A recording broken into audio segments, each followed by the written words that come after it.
Welcome to the Burrawann Branch Model Railway. I am building a small diorama of this little trestle bridge as I remember it from the 1960s. At that time, all four piers were timber. Back then, the road that passed under it was unsealed, with no curbing or footpaths. Much of the surrounding land was composed of mullock heaps of dark granite from the nearby gold mines. To recap, the diorama is 600 by 300 mm. The bridge is positioned towards one end of the diorama. At the other end, the rising curved track, flanked by mullock heaps, provides a secondary focus. For the scenic base, I began by gluing two pieces of 50 mm foam together using clear Gorilla Glue. It doesn't expand, so there was less risk of the two pieces being pushed apart by the glue while it hardened. Nevertheless, I placed some heavy books on top of the foam for a couple of hours. I have not used foam as a scenic base before, so there were a few things to get my head around. The first was tools. Some were familiar. However, this is the first time I've used kitchen knives for scenic work. The second was working downwards, cutting and carving contours from a solid block, compared to building upwards using cardboard webbing and plaster gauze to create contours. Finally, there was the mess and the waste created in the process. I began by cutting out the space under the bridge so that I could test fit the bridge piers and deck. It was a good place to start because it gave me a chance to practice cutting and carving the foam without the risk of causing irreversible damage to the stage. I cut trenches into which the piers will eventually be set. More foam has to be cut away for the roadway between the piers. Now it's time to complete the cutting and carving. The serrated knives were used to cut foam away from the track easement to create the embankment and the area where the mullock heaps will be. On the prototype, the track curves sharply to the right and then left as it climbs around Red Hill on its way up to Gympie Station. The small offcut of foam glued along the track easement represents the beginning of Red Hill. Cork underlay was glued along the track easement. The final task before truly creating the diorama was to frame the foam with 3 mm ply sheet. I traced the foam profile onto sheets of ply and then cut the ply on the bandsaw. The ply is about 4 mm higher than the profile to allow for layers of scenic materials. The sides and ends are glued to the ply base and the foam. These days the bridge is separated from the embankment at each end by ad hoc arrangements of planks supported by lengths of old rail. They do not follow any standard design. So I used the plank dimensions noted in a Queensland Railways drawing of trestle bridge designs.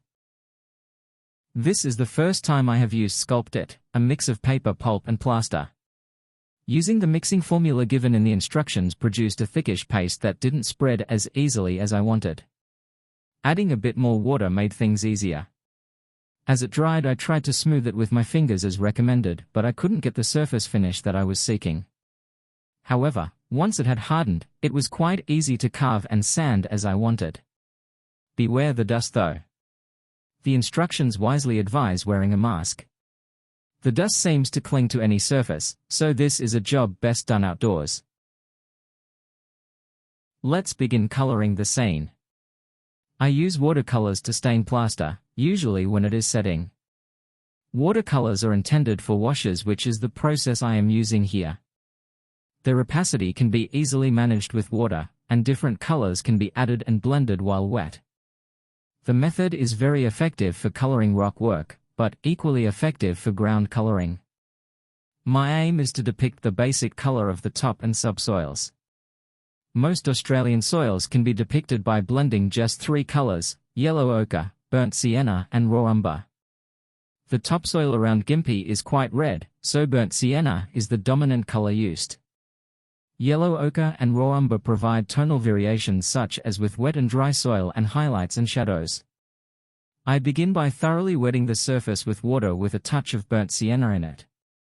Thin washes of each color are then dabbed on, beginning with yellow ochre, followed by burnt sienna and then raw umber. Sharp lines between colors are softened by working some water into the hard margins.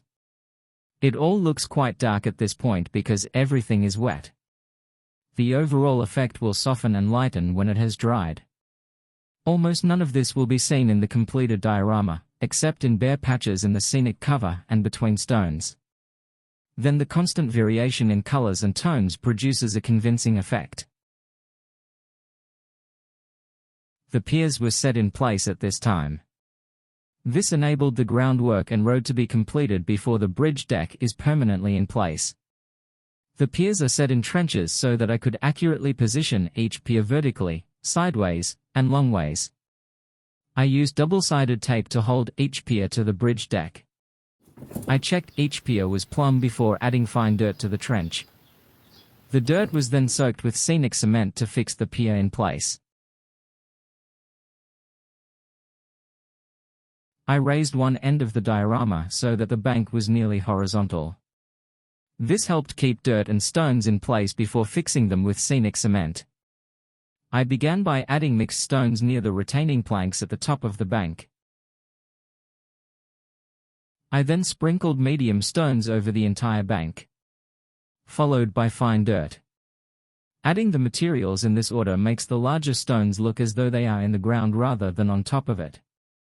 When I want to depict deliberate placement of stones and rocks, I reverse the order in which I apply the different textures.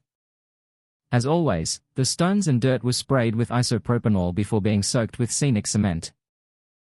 Here's the completed bank with the diorama flat on the table. And the opposite bank.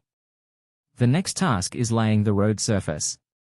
Until then, happy modeling.